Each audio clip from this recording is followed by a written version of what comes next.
Paranormal Karen, she's so spooky. Paranormal Karen, funny too. Paranormal Karen, she's so spooky. Oh, and did I mention she's funny too? Yeah, cha-cha-cha. It's so Mercury retrograde. Ladies and gentlemen, welcome to Paranormal Karen. What do I have going on besides? I had a healing today with Jessica and Oscar, and I'm like on cloud 9. So it's a perfect day to tape a podcast. Remember the Patreon at Patreon.com/Rontowski if you want to do tarot and psychic development. www.karenrontowski.com if you want to sign up for my email list, which will have all my comedy dates, etc. It's July. I am hoping to see you all at Alien School in Nashville in August. What else? A ton of shows. And of course, October, I'll be at the Cambry House. And also the last week, Halloween week, I'll be in Chicago doing psychic stand-up. Let's get to it. It's July. Last week, you had the psychics weighing in. We did another predictions podcast because you guys love that. And now I always want these two hand in hand. Ryan is here to tell us about the astrology. Ryan, how are you? I'm wonderful, surprisingly wonderful, following that Scorpio eclipse. Well, at this point, at time of, I guess, this coming out, we're out of eclipse season officially, so thank God for that. Yes, it was intense. And before we even start, Ryan, tell everyone where they can find you. Like, just give your website or Instagram or however peeps find you. Yeah, you can find me at ryansastrology.com and book with me there. I'm on Instagram at Ryan Marquardt. I'm kind of backing away from Instagram a bit, but still follow me there because I'm doing giveaways every month through the end of 2022. And then really I'm kind of pivoting over to TikTok now, which is at Ryan's Astrology. So those are the main ways. And everybody make sure they're him. Like if I'm putting on the bottom of all my stuff now, if you didn't find that, if this didn't originate at Rontowski, it's a fake account. So hopefully that's going to knock out those duplicates. The duplicates always have like a letter wrong or an underscore where it doesn't belong or something like that. So look for Ryan there. So now, Ryan, we are taping this in May and it's coming out in July. You just had a very interesting eclipse. Please tell me about that. I know. I felt really compelled to take shrooms on this Scorpio eclipse, which was May 15th, 16th. Okay. And I just did it all by myself, did a substantial amount. And all the wrong things. Okay. I know. I'm just kidding. I know. Well, no, I felt like it was actually good, like a good way to spend that moment, I guess. Yeah, and not to have other. I think like even the one time I did ayahuasca with friends, and it was a mistake. It was like because you have to be in your consciousness, and you can't be codependent or whatever. Yeah, totally. Yeah. Yeah, so I had like a series of intentions going into that, and it was probably my top 2 experiences with this, and got everything I needed. But then something I didn't anticipate was like a really big revelation regarding astrology. And it was not an intention of mine, but I feel pretty strongly about it now, which basically is the nature of predictive astrology and how it's kind of becoming a lot less important than it used to be.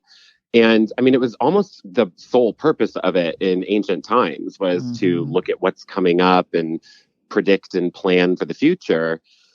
And not that we can't do that, right? I mean, we're going to do that in this podcast and I'll do it with my clients. But I think it's just that there's so much that's unpredictable right now. And I think a big part of it is that, I hate the language we've chosen to use, but like the ascension that everybody is dealing with, the awakening process, which is kind of never ending, I think as people continue coming into these higher levels of spirituality, they're stepping into the power of realizing they create their own reality, right? And so this idea of finding somebody to look into the future for you, I think is just falling away because of the free will everybody realizes they have to make the future what they want it to be. So it's funny because I'm still doing predictions, and they are accurate in many cases, but I'm just realizing like I think there's so much more to gain in astrology at this point regarding making sense of the past and where you're at right now. And we can definitely discuss the unfolding future and where things might go. But I think it just has to be more in an energetic sense and less fixated on a specific outcome or scenario that might pop up later, because it's ever changing as more and more and more people are just realizing, oh my God, like there's so much I can do to shape my own future. And Carolyn Miss says, direction keeps things moving. An answer stops things. And I like that analogy. Yeah, because I know some people are like, for me, they're like, is he going to call next month? And I can pull cards and go, the trajectory you're on right now is yes. But that also stops, it kind of stops any growth. So I will tell people what I think when that happens. And I'm sure we'll always have people that will want predictions, but not only do I understand what you're saying, but like I had quite a few of my regular psychics deny. They just didn't want to do this prediction one, this last one that was on last week. And I'm always very like, I'll put it out there. I'll give it a try. I do it I do it in shows. It's like, this is what I do. This is what I do. But a lot of them were like, not the right time. So, which is okay for them. They'll be invited back again. I've never seen so many hesitate.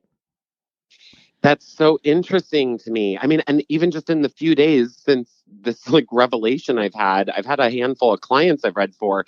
Not one of them came with a specific question or thing that they were going through that they wanted insight on. All of them gave me the tell me what's going to happen with my life approach. And I was like, man, I'm being like tested with this now. It's how been it goes. Really bizarre. And I feel like a big part of it, just astrologically speaking, is the move out of the age of Pisces and into the age of Aquarius, which is a very long process. It's like we're in the thick of it, though, I think. And in the age of Pisces, it's where, it's Jesus, where like there are these few anointed people who gain access to this higher state of consciousness. And so they become sort of a prophet for the collective. But now moving into the age of Aquarius, these energies open up equally to everyone who wants to receive them. So it's almost like everybody can be a prophet. That's why I think we're going to see the downfall of organized religion, because we don't need a preacher on a pulpit anymore. Everybody's able to gain this information on their own and in their own unique ways now. Yeah, interesting. Yeah, that, it's also interesting because right now, I feel like the last 2 years, like, it was a really strange thing. Like, all of us, like, I had to laugh. This comic that hates psychics was saying, well, why didn't anyone mention the pandemic? And I was like, everyone got that. Everyone knew that was coming. We all had it. We had the month. We had the whole thing. Boom, boom, boom. And then after that, there's been certain things, and I'm talking nationally, that, like I told someone about January 6th before it happened, but that to me didn't play out like it was supposed to. Like, okay, it happened, but I thought that somebody said this to me perfectly. It was like they were making a movie and all of a sudden the director came in and said, cut. And whatever was supposed to happen there didn't go all the way through. And I'm not a pro or don't worry, I'm not a QAnon or anything like that, even though I have interviewed them. But I'm looking at these as things that happen, not Republican, Democrat. Same thing with, I feel like there's something else coming with coronavirus that goes against what the people think and what the government is selling. That's coming up. But anyways, but nationally, I feel like things got jumbled a bit in the last 3 years. It wasn't as easy to make that exact prediction. Does that make sense how I said that? Oh my God, that's literally the word that keeps coming to mind for me regarding all of this, is that it's scrambled. Like, I feel like everything is scrambled eggs right now. Like, it's much harder to get a pinpoint prediction on anything. And I'm having to be really okay with being wrong if I do predict something. Yeah. And that's, it's funny. My friend that took Lisa Williams's class, an exercise that they do is when they reading for each other, they have this one day where no matter what you say, the person sitting in front of you has to say, no, that's not right. Just to get used to that. I know, but it's a good, because I tell people right away, if something doesn't resonate, tell me, because I can usually tell if I'm off or if I just need to explain it better. Mm-hmm. But how do you feel about, do you think that same thing applies nationally, like where the country is going or where the world is going? That to me seems a little more, actually, oddly enough, a little more predictable than personal. Yeah. Okay. That's funny you say that, because this is sort of my other big point, I guess, before we really dive into the second half of 2022, is that I think the first half of this year was really oddly marked by people focusing on the personal. Mm-hmm. And I think it's because the last couple of years have just been such an intense focus on what's been happening in a collective sense. And now that mask mandates have dropped and things are open again, and I think everybody's kind of just trying to enjoy their lives. Yeah. And even if you go on like TikTok, there's this huge trend right now of people using the word delusional. Be delusional, live in a delusional way, like partially because it helps you keep your mind open to manifestations. But I think there's just, it's also the Pisces energy. We've had the first half of this year was strongly marked by Pisces, and Pisces rules escapism. So in some way, shape, or form, everybody's been very compelled to escape the mundane realities of what we're dealing with. And I think that's healthy. I think everybody kind of needed that break, but it's starting to, in my mind, the second half of this year, it's going to show that we're reaching a bit of a critical mass there. And I think there will be a turn away from the personal and into more of a collective focus again. And I think like the perfect example, probably two examples really, is I don't know if you just saw that study that just came out that said, for every single person who is Google searching abortion right now, there are 5 people Google searching Johnny Depp and Amber Heard, And it's like, that is like, even within news itself, like we aren't paying attention to things that actually matter and impact the collective right now. Who cares about the Johnny Depp trial? Too, that's interesting, because also what I felt like happened from the pandemic. And also I keep, I'm very spacey just from I keep like kind of, you're doing I don't know how it is. Like the other day I was talking to someone and we kept losing our place in the conversation because we're both kind of in that airy place, but you're keeping me very focused. But I think 2 things happened. Is people were, first of all, there was a large amount of fear, and it wasn't just fear of coronavirus. It was fear of, am I going to have enough money? Fear of what's going to happen next. And then there was also this, like when people returned to work, there was this blatant, like, I don't want to sit in a cubicle the rest of my life. So there's this there was like this, a certain amount of fear. And now there's like, as much as people want normal back, they don't want normal back. So everything's sort of floating in the air right now. And it's funny that you say that, because I'm feeling like, and I don't know if this is true, but like, I am now, I don't even call myself a Democrat anymore. I am a third party person. And I know everyone don't roll your eyes or get scared, but I feel like the news is all lies and I can't watch it at all. And I think you're probably going to find more truth from Johnny Depp and Amber than anyone, because even, I hate to throw this in, but, whether you're pro-life or pro-choice, what's going to happen? Both sides are going to raise millions of dollars from the whatever side you're on that you feel it's important. I think that was not about overturning Roe v. Wade. That was about making a whole bunch of money for everybody. But I'm very cynical. But I know, and I feel that's what people are doing. They're like, whatever. Well, I'll vote. You know what I am, pro-life, pro-choice, but I'm not paying attention to these people anymore. Yeah, exactly. I mean, like, admittedly, I'm not in tune with anything that's going on. Like, truly, I obviously know about the abortion issue because that really surfaced in the collective consciousness. But I think that's just sort of like a teaser of how the second half of this year is going to go, where I think there will be numerous things like that just kind of demand our attention, and we're going to have to put our own little personal lives aside for a minute to kind of rally. And I feel like we'll get to these soon. I just love talking to you. I feel like they're still trying to split us. Like I have this thing, I put on the 3 news channels, and the minute someone says the Republicans did this, I change to the next one. And the minute someone says the Democrats did this, I change to the next one. And it's nothing. But right now they're hitting us with Ukraine, abortion, and baby formula. And that's it. They're trying to engage people and with that. So it's not even worth watching. It's almost like they were feeding it to us like we were children because we were, and now we're adults and we're like, yeah, we need someone to talk to us like we're adults now. But anyways, that's my own angry, getting mad at politics thing. So tell us, Ryan, about the second half of the year. Yeah. So there's still going to be some more personal aspects. Of course, everything always depends on how it impacts your birth chart. But there are some heavy hitting occurrences coming up. And I think it's going to shake some things up. Again, it's sort of like, well, who knows how it'll actually manifest. But there's undeniable energetic shifts occurring here.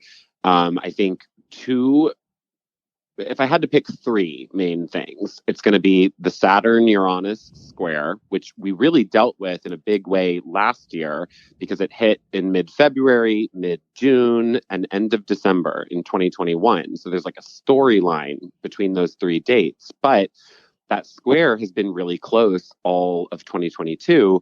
And then between September and November, it gets incredibly close. Again, it's not exact, but it's super close. And it's almost, in my mind, more potent than it was last year when it was exact, because those exact hits last year were quick. But this time it's just going to have like 2 months of being incredibly tight. And that has a lot to do with outdated structures versus new ways of doing things. Saturn's super traditional. Uranus is very progressive. So there's conflict between pretty much polar opposites. Wow. And I think that's going to be a huge theme September, October, November. And then the Mars retrograde. Not even. Sorry to interrupt you. Is that there's elections? Is that the midterms also at that time? Yeah. So the midterm is going to be a wild one. Yeah. That's like, I mean, I'll just move into that one. That would. I didn't mean to throw you off. I was just thinking, is there an election that year? Yeah. Yeah, November 8th. And there's an eclipse on the election, and it is gnarly. Oh. This is not a pretty eclipse. There's a lot wrapped up in it. The North Node, the South Node are the eclipse points, so they're naturally there. The Sun and the Moon are naturally there. But then we've got Mercury, Venus, Uranus, and Saturn all making conflicting energies. In the Taurus and Scorpio axis, this past eclipse season we had, April 30th and then May 15th, 16th. I mean, people's lives got totally jumbled. This impacted some people in ways I've not seen eclipses change lives, I guess, in a long time. So we're going to get another resurgence of it, and these feel even more potent. So I definitely think the November 8th election is going to ruffle a lot of feathers and bring up a lot of issues. I think just like what you were saying, this division between Republicans versus Democrats, but then there's so many people who feel like that I don't fit into that anymore. Yeah. I think that's going to be this wild card energy. And then really the other thing is Mars in Gemini, and then it's going to retrograde in Gemini, but it's going to be in Gemini for 7 months. Wow. Now, when you, sorry to go back, we'll drag you back a second. When you were talking about November, you were comparing that to February of 2020 or this past February? Oh, no. November it's the eclipses in Taurus and Scorpio, which just occurred in April and May. Oh, okay. Yes, where we are right now. We just finished them, right? Yep. Okay, Yep. got it. Ugh. Okay. I know. Whew. All right. And so at the time of election, mail in your ballot and then sit home in front of the TV and take the day off. Yeah, seriously. I don't even know how that's going to manifest. And we're going to feel it moving into it. So I do think there's going to be some sort of wild card energy or crazy things that happen day of. But I think leading up to it, we're going to have some serious issues at hand that people are really focused on. And it's just interesting because it is a midterm election, right? So I think those normally aren't as important in the collective consciousness, but I think that this one's going to be pretty unavoidable. Yeah. I think ever since, I want to say ever since Trump entered the scene, just because he was a wild card, and then he was such a figure of you either loved him or you hated him, that the split between people sort of made everything more important. In fact, I'm so trying to write jokes about us coming together because it's making me crazy. You know what I mean? I don't want to hate anybody anymore because of who they voted for. I don't. It's exhausting. It really is. And they all win. They all win when we do that. Exactly. There's got to be some like union occurring here. Yes. Right. Okay. So, and also, we're at a break. Let me hang on a second. We'll be right back, folks. Hey, everybody. I wanted to tell you about the $5 level I added to my Patreon. Starting in July, I'm going to be doing exclusive Paranormal Karen content there. It's going to be 1 to 2 episodes a month. It'll be a little different than here. Most of the episodes will be me talking about what I'm looking into or what I'm investigating or what is fascinating to me. I'm also going to be doing a series called What's Going On in Utica. When I moved here, I had no idea what a paranormal hotspot this was. People started telling me about the hauntings in their homes, and I was shocked. I have never heard stories like this, and I've been doing this about 30 years. Historically, this area is fascinating, with everything from the Underground Railroad to horrible Civil War battles to even the mob moving in at one point. And I'm also going to be covering a lot of true crime out here. I have never done that, but the stories out here, the unsolved murders, are so crazy. This place makes Los Angeles look like a kid's playground. So go to Patreon.com/Rontowski and you can sign up for the $5 Paranormal Karen level, or you can sign up for some extra tarot stuff while you're there. All right, back to the show. All right, Ryan. So let's start month by month. This is coming out July 8th. Yep. So July, just a couple days ago then, on right around July 4th and 5th, Mars moved into Taurus. This normally I wouldn't want to talk about so heavily, but the North Node is in Taurus, meaning that's where the universe is pushing all of us collectively right now, is to incorporate more Taurian energy. Uranus is in Taurus, shaking things up, and Taurus is a very stable sign. So there's a lot of like electrifying energy happening in Taurus right now, and Mars is going to aggravate that. And when Mars moved from Aries into Taurus last time, that was January 6th, 2021. The end then wild. So we could see themes from that popping up, stories about people who went to prison maybe coming back around. I don't know that we're going to see a second coming of that exact scenario, right? But I think those themes are going to be present. Yeah, I like how you say that, and I agree with that. The themes of something about splitting us all. Mm-hmm. Mm-hmm. And they can be in very literal ways too. You know what's so funny? What is the visual that comes to mind for you when you think about the insurrection? The visual is the people crawling up the Capitol, because that was just a bizarre. I don't know how. Like even people crawling up the side of the building. That's like I don't know, when was the people crawling like that? Like I don't even ever remember seeing that.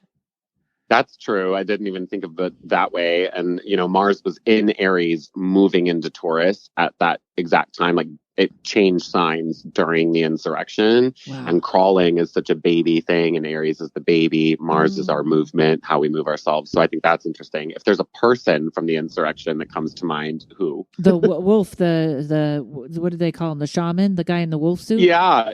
And he was wearing bull horns. Mars in Taurus. Taurus is the sign of the bull. So go figure, that is the image that so many people are still using and referencing. So I could see his story kind of reemerging around this time. Wow. He was clearly mentally unstable. Oh yeah, I don't even know. I would love to see where is he now. I mean, I think he's in jail, but I'd love to know how that's going. Yes, yes. That's that I also think we're going to uncover some secrets about that there may have been more government involvement than we knew.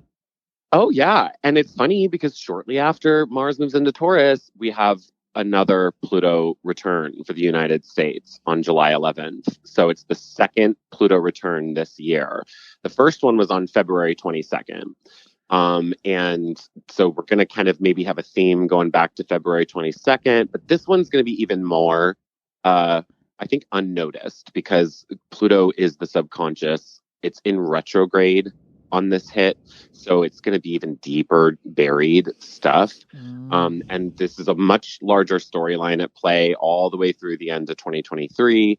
So we're going to keep seeing themes here, and I'm still just kind of maintain that we're not going to know the things that are occurring at a very high level because Pluto's in Capricorn, and Capricorn is the powers at the top. And I think Pluto is secrecy. So there's a lot of, behind closed door meetings occurring. But once Pluto moves into Aquarius, I think a lot of secrets are going to come out. From the past 15 years, this whole Pluto and Capricorn transit, we're going to start to find out things that we should have been made aware of a long time ago.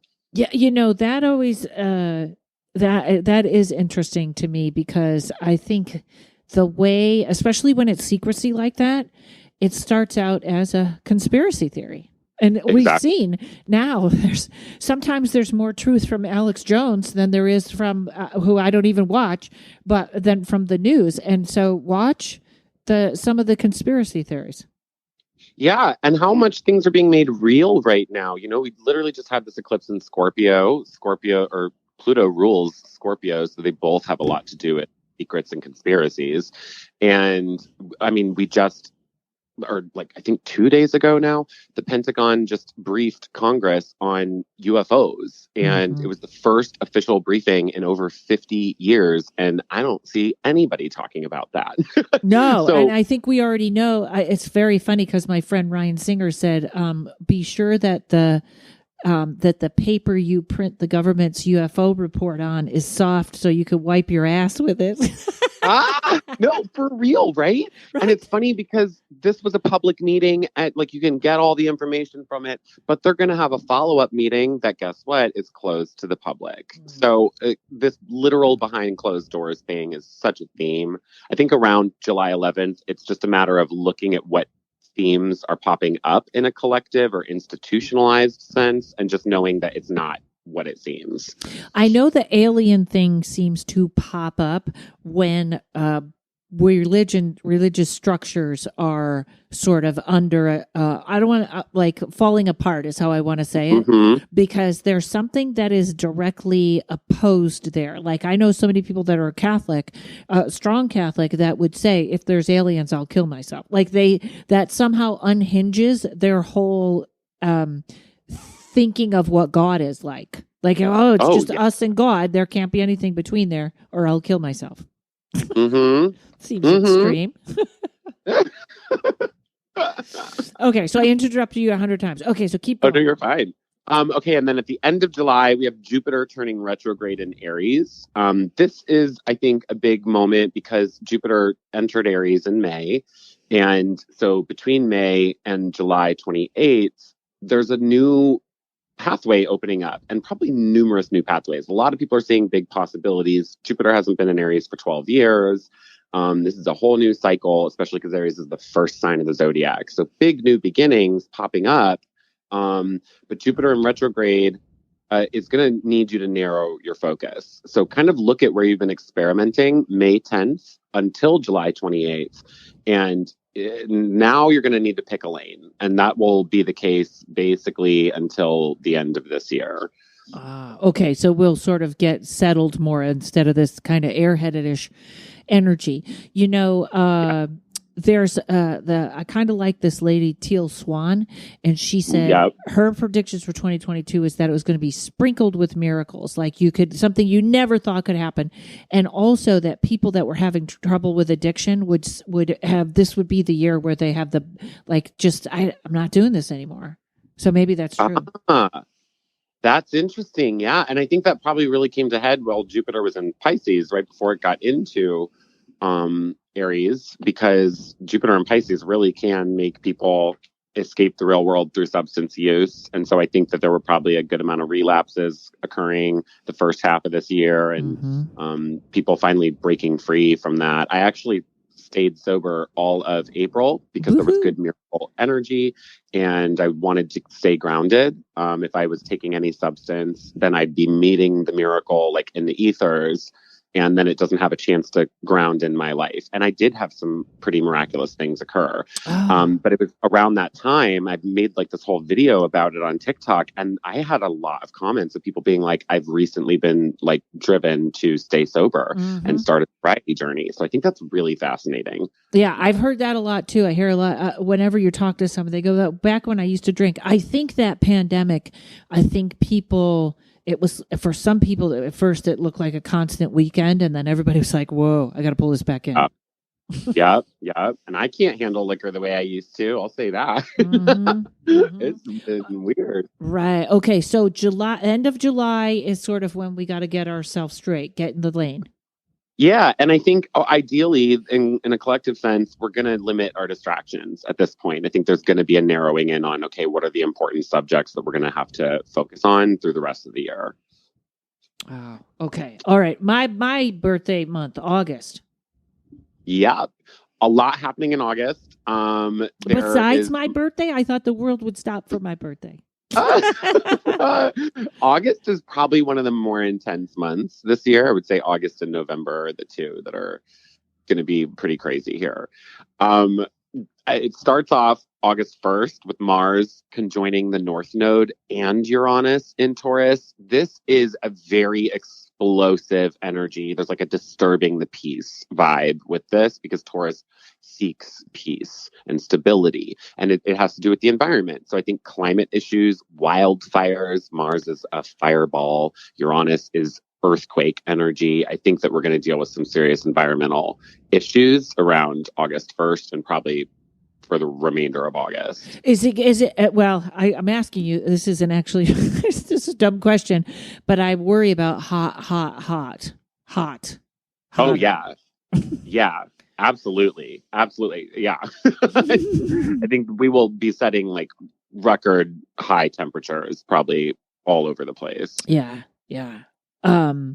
Okay, so August 1st, all right, and August is going to be pretty intense. Okay, I don't know if that's hurricane season. Is the summer hurricane season or is the fall? I don't know. I'll Google that because I am very kind of worried about New Orleans, Mississippi. Yeah.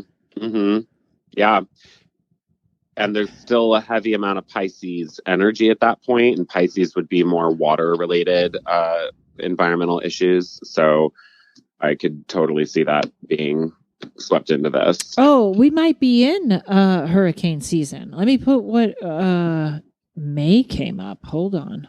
We haven't had anything, though. When is hurricane season? It is, June 1st to November 30th.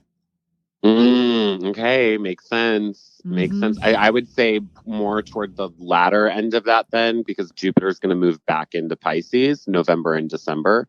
So I'd especially look out for November as like floods, any water related catastrophes. Okay. All right.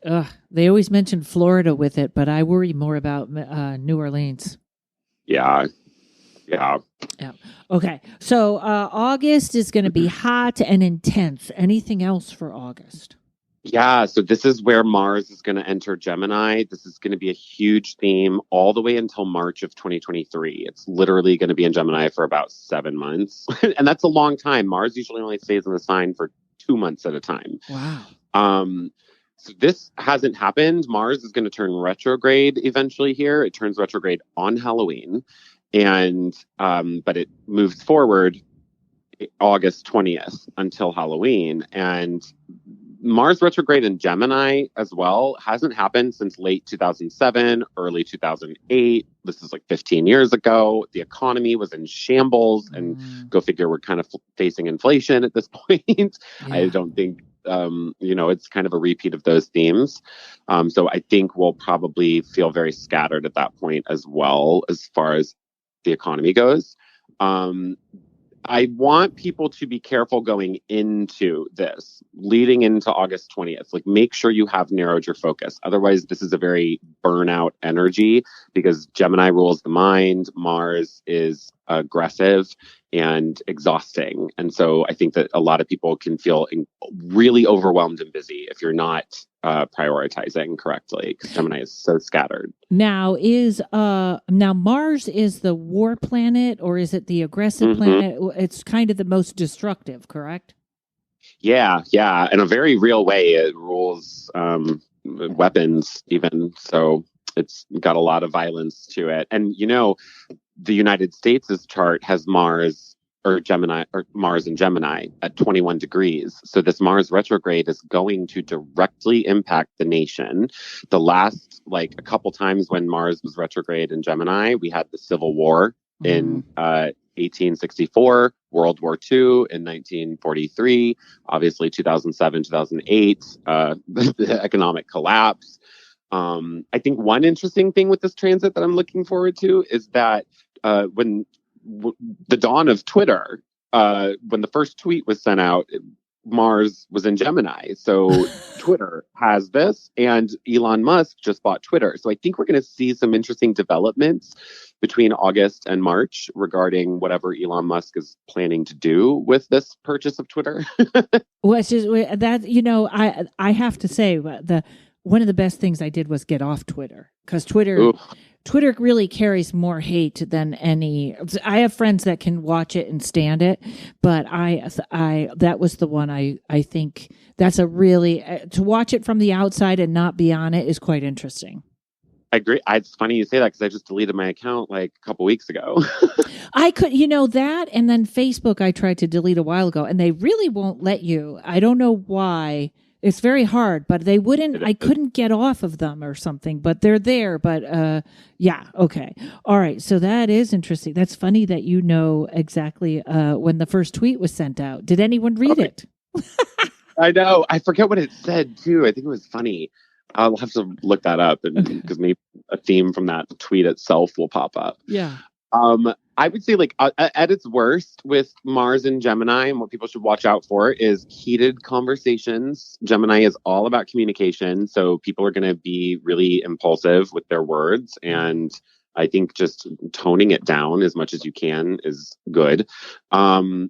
Travel problems tend to happen when Mars is in Gemini, and especially retrograde in Gemini, so we might see some major issues with crashes, like planes going down, or just major pileups on a highway or something. Something weird. Okay.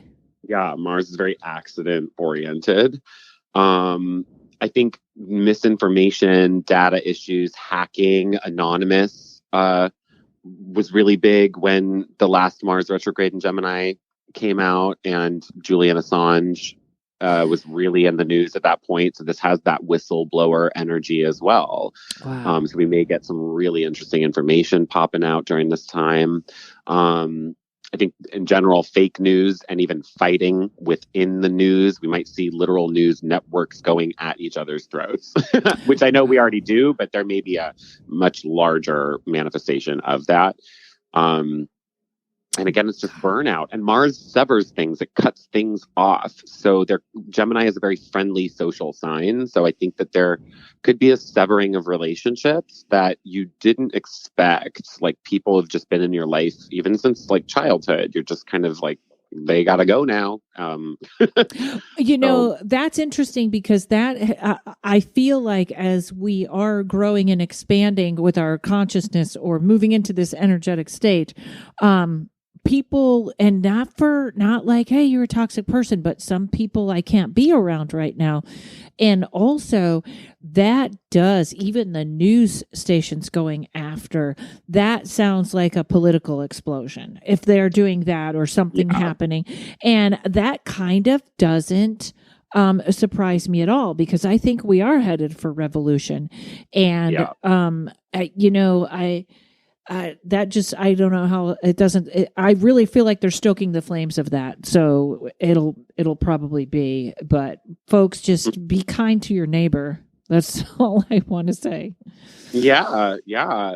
I think like a positive use of this, because everything is dichotomy and it can be used really well, is wanting to transmute your energy into words. So this is great energy for, I would say, more interpersonal communication, especially. Like, it might be difficult to talk more publicly, but I think quieter moments with others, writing things. It's kind of like, go figure. I'm just at the very beginning stages right now of writing my first book. So I'm expecting that to be a very productive time for me to get writing done. And I think when Mars is out of Gemini in March, I'll have my book done and ready to publish. Ooh. So I think it seems like an aggressive timeline, but I feel like it's actually just going to line up so well there.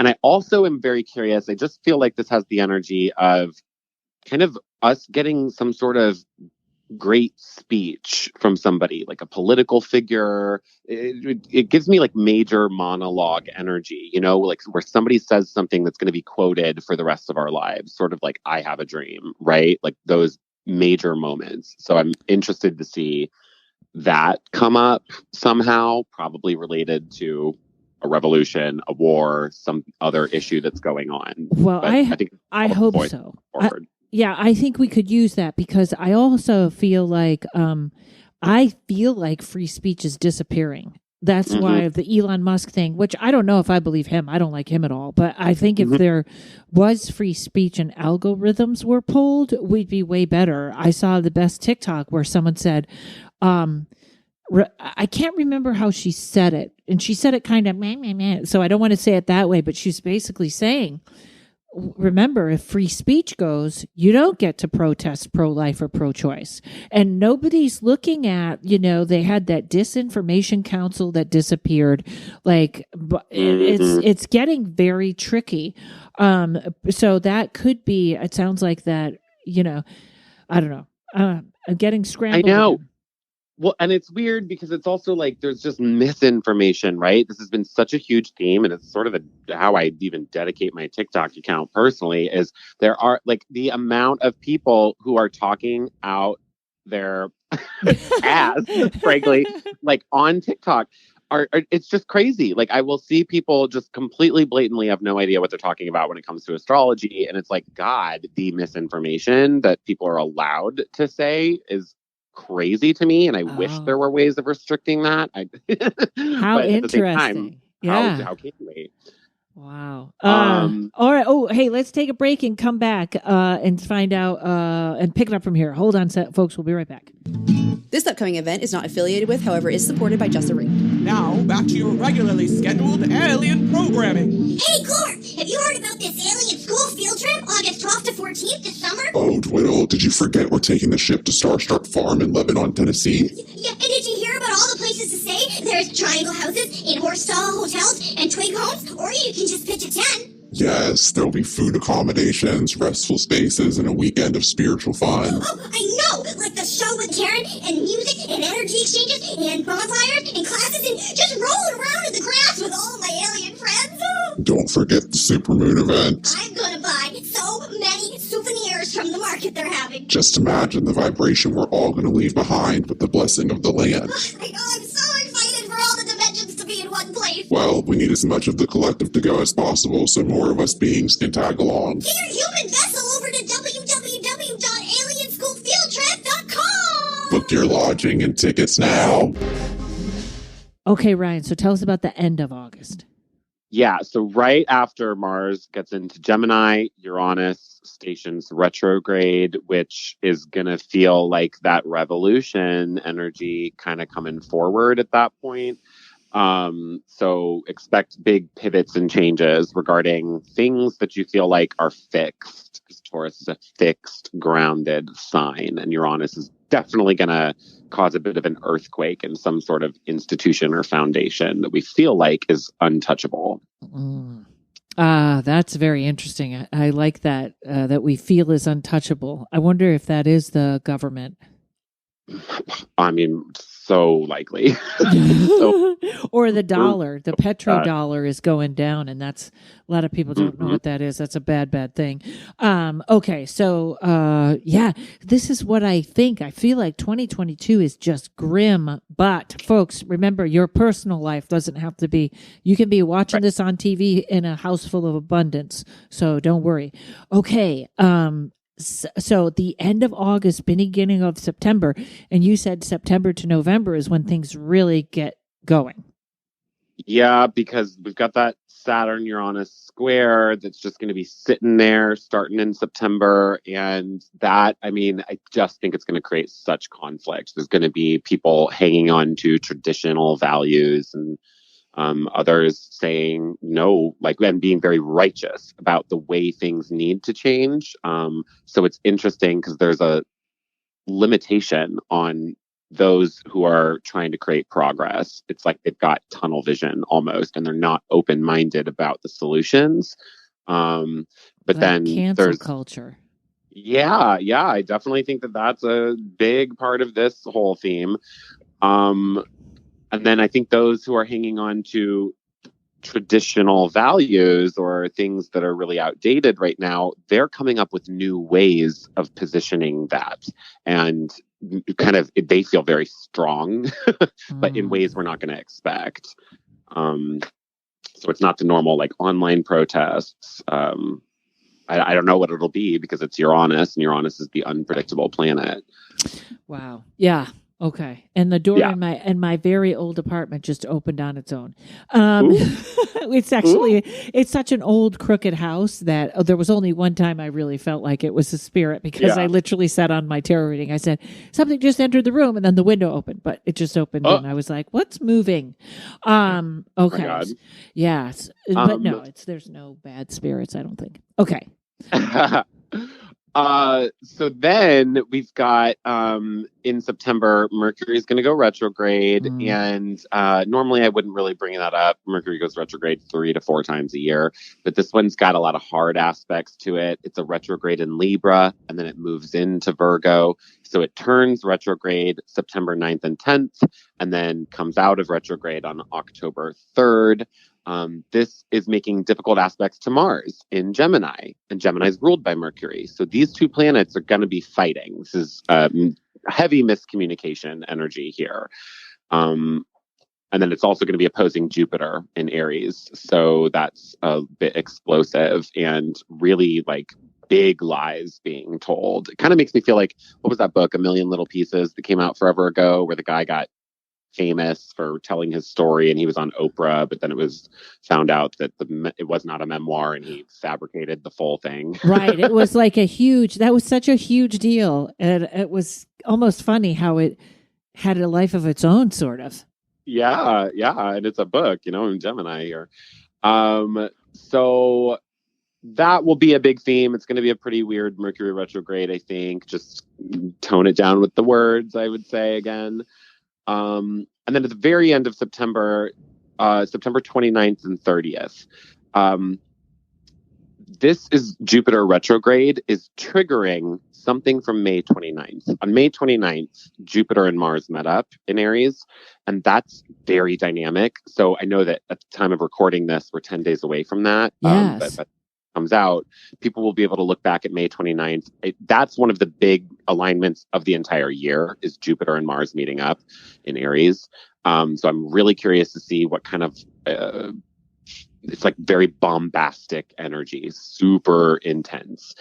So Jupiter's going to re-trigger that on September 29th and 30th. So May 29th and September 29th are two kind of mirroring dates. Okay. Yeah. Yep. And then moving into October, there's we're just dealing with the lead up. or the fallout, I would say, even from September and August.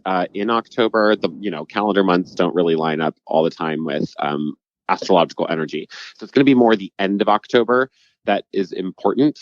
October 22nd, Saturn turns direct in Aquarius, and that is going to be a really big pinnacle moment for the Saturn-Uranus square that's occurring.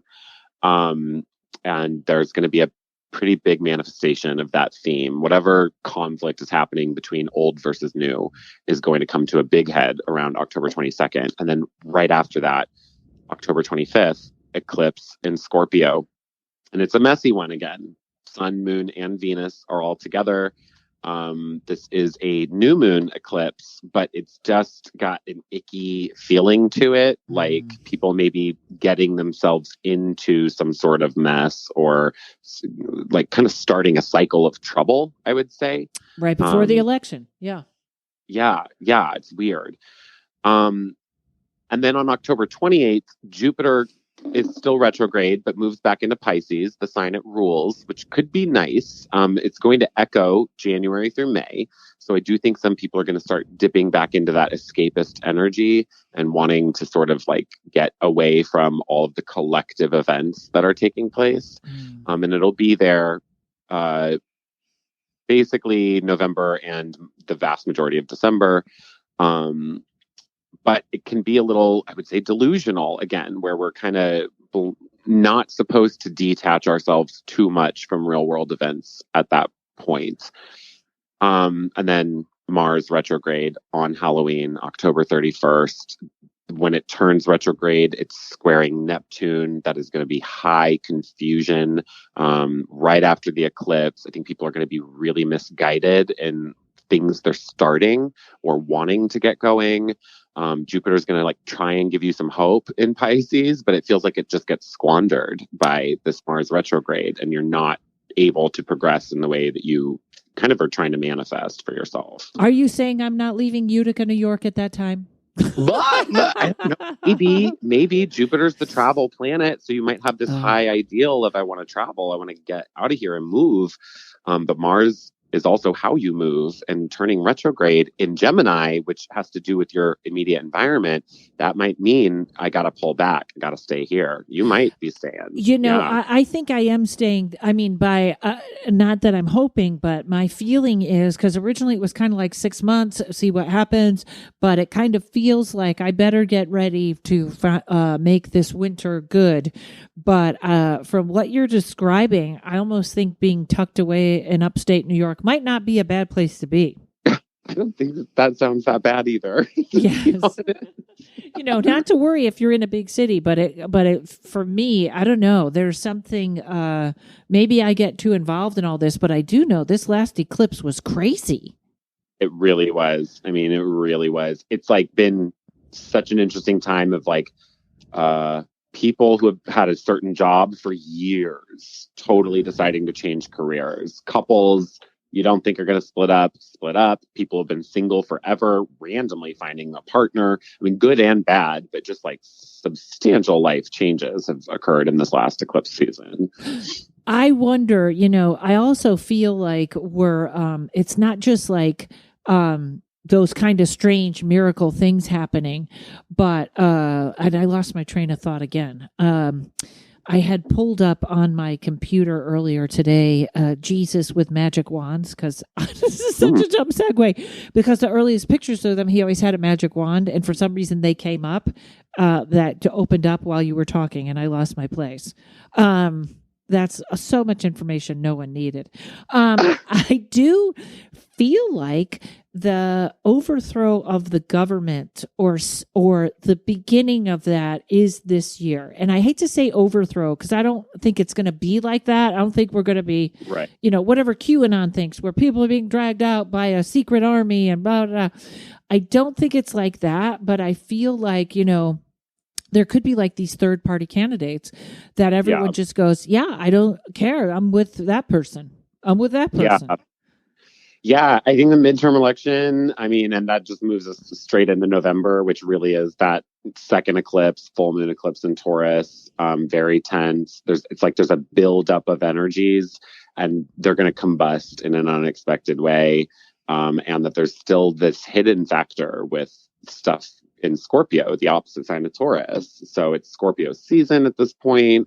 I do think that there's a serious restructuring politically, and the midterms are probably going to be a glimpse of that for sure. But I'm definitely expecting that to be the case for the 2024 election. That one also looks pretty intense and just different from anything we've ever seen. So I don't think that 2024 election is going to be a two-party election. I hope not. Way.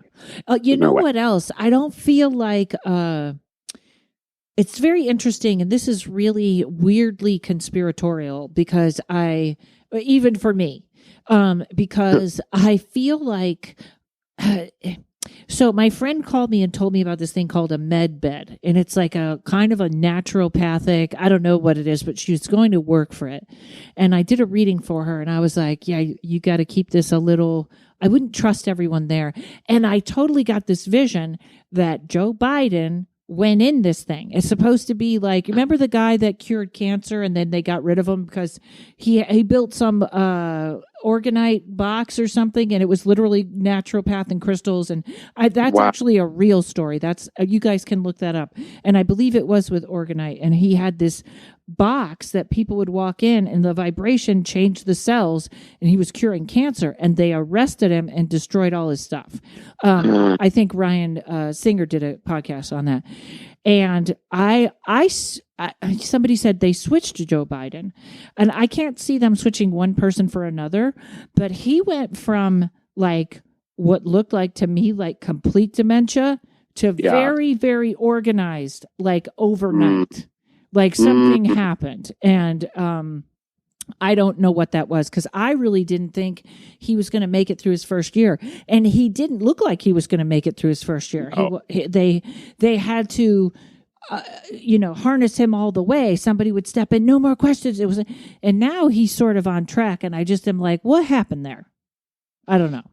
For sure. It still freaks me out though, because he was elected in a year of Saturn and Jupiter coming together. And when that alignment occurs in an election year, there's an assassination or an assassination attempt on the president who gets elected.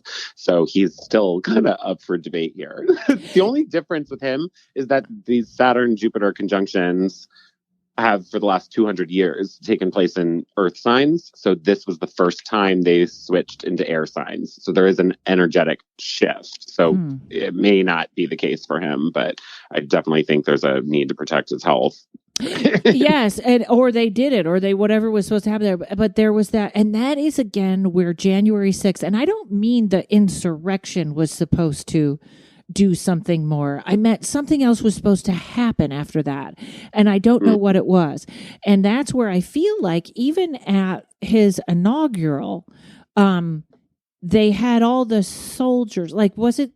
I can't remember if there were people around or there weren't people around because of COVID or whatever happened there for Joe Biden's. But I remember the limo driving in, and they said, "Oh, these soldiers have their back to him because." But I don't know if that was true or if they were guarding forward and backwards. But I remember how quiet that was. And that was when the woman that somebody said, cut. It was like, cut, remove the extras. Just it was, there was something else I feel like was supposed to happen there that didn't. Maybe it was an assassination. Maybe it wasn't. Maybe it was something else, but that's where that really something happened because he looks 1,000 times better. Wow. Interesting. I mean, and something may have happened though. That is sort of the nature of this Pluto return for the US. I just don't think we have all the information. It's literally like nothing is as it seems. And I don't think we'll know until Pluto gets into Aquarius. I agree. And it could be something as simple as they have a cure for Alzheimer's and they're testing it, or they're not going to give it to us or whatever. Wow. That was my big prediction for the Jupiter-Neptune conjunction in April. That miracle energy that I was like trying to ground in by staying sober. Mm-hmm. It's a collective thing too. And Pisces has so much to do with memory and loss. So I thought that the miracle would be a cure for Alzheimer's. And so watch that be the case, that they just gave it to him though. Right. Well, that, I don't doubt that at all. I get thermographs instead of mammograms. And I asked the lady at Kaiser, this was years ago, are you guys going to do thermographs? And she said, bottom line, they aren't even thinking about it because they paid for these machines. So it wasn't like what's good for everybody. It was like we paid for these machines. And we know, I'm so angry with the healthcare system, and I'm a healthy person, but there's so much they're keeping back from us, and there's so much. TikTok has so much holistic, helpful stuff too. Mm-hmm. Mm-hmm. I just took you all over the place. Go ahead. Oh no, I love it. I mean, I'm a Gemini. I'm hanging in there wherever you want to go. So I really think November is pretty much just the eclipse season taking place. Jupiter will have moved back into Pisces, so this Jupiter-Neptune conjunction is going to be at play again. So themes from January to may pop back up as well around November. I think at its best, this may be an end to inflation almost around November too. There could be some sort of miracle energy there, but I also think that there's going to be something important gets devalued. Like it kind of feels like we discover some mass reserve of gold, and all of a sudden the value of gold shrinks dramatically. Oh. So I'm interested to see how November plays out outside of the uncertainty of this eclipse and the election. And then December, it's also a weird time. Early December, all the planets are going to be moving through Sagittarius, the personal planets, and they're going to be opposing that Mars retrograde in Gemini. It doesn't feel good. There's a full moon in Gemini happening right on top of Mars, December 7th and 8th. And that feels like a huge culmination of the Mars and Gemini transit. So if you've gotten in fights with friends during the Mars and Gemini transit, you may really it could come to a huge head around that full moon in Gemini, December 7th, 8th. And then December 20th and 21st, Jupiter moves itself back into Aries. So it'll be in Aries all the way through May of 2023. I think this time frame right now that we're in, May until Halloween, until about the end of October, while Jupiter's in Aries now, it's all that energy that you've moved something forward with, started a new beginning somehow. It's coming back in a bigger and more fruitful way, starting December 20th, 21st. And then the final thing is December 28th, the third Pluto return for the US. So we're looking back to February 22nd, July 11th, and then December 28th. And this one feels like a really big hit. Even though this Pluto return is active all the way through 2023, I feel like December 28th is the biggie that we're going to pay attention to, and that something will probably come forward. It feels like a collective structure gets demolished and or a new institution comes forward, almost like there is some new political committee maybe that gets established. Something I don't know. A tower card moment, huh? Yeah, definite tower card moment. I feel like those first two Pluto return hits, it's just such a slow rolling change with Pluto that we don't know how it plays out. But by this one, it's kind of unavoidable, I think. And then it'll be a huge theme. The end of the year is going to be a big setup for 2023. Okay, and perfect timing. We're almost to time, but here's a question. Because here is the thing, folks. This is not to scare you. Again, take care of yourself and do your own manifesting. And we're watching a movie here.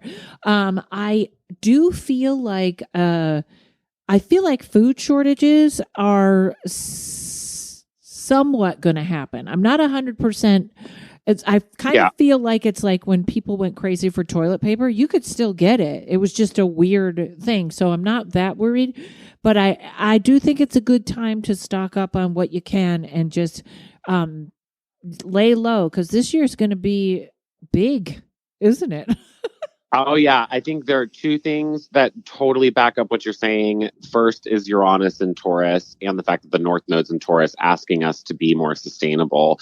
But last time Uranus was in Taurus was the Dust Bowl. There were food shortages, serious problems with agriculture systems. But then also this Aries influence that we're in right now with Mars is about to move into Aries in a couple days. I think by the time this comes out, it'll have just moved out of Aries, but into Taurus, agriculture issues, food issues. But Jupiter in Aries is a lot about emergency preparedness. Like Aries is the ultimate survivalist. So Jupiter is saying you got good luck preparing yourself. If you live in an earthquake zone, get your earthquake preparation, get an emergency go bag, get your first aid kit, any of these things to prepare yourself for an emergency. It's good right now. And then it may really come in handy when Jupiter moves back into Aries at the very end of the year for the first half of 2023. Yeah, and I don't know if we're still in the Chinese Year of the Water or whatever, but I feel like we're still in that where water disasters will also be big. Mm-hmm. But I always think, do you remember that Christmas Day when that enormous tsunami hit? And like this was years ago. I was like, tsunami? I thought that was like in the movies. And I didn't know we really had them. And we haven't really had one since. But I feel like we could be surprised with some big water, the levee breaking or something like that. There's some strange stuff or a hurricane that's going so far inland we didn't expect, something weird like that. Mm-hmm. Totally. Yeah, we're going out on a bang at the end of this year for sure. So I think that's probable. And I'll be selling tsunami raincoats at the end of the. Oh, Brian, thank you so much for coming on. I'm sure I will talk to you before the end of the year, but we will have you on again at the end of the year if you're available. And tell everyone where to find you. Ryan'sAstrology.com. You can book me on there.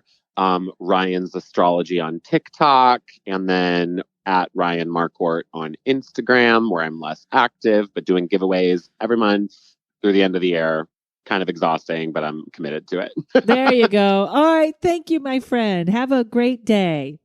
You too. All right, everybody. Thanks to Mike at Uno Rising Media. We'll see you next week. Paranormal Karen. She's a spooky kind of queen. Paranormal Karen. She's an angel without wings. Comedian, ghost hunter, conscious exploring. She's a funny gal and a real woo pal. She's Paranormal Karen.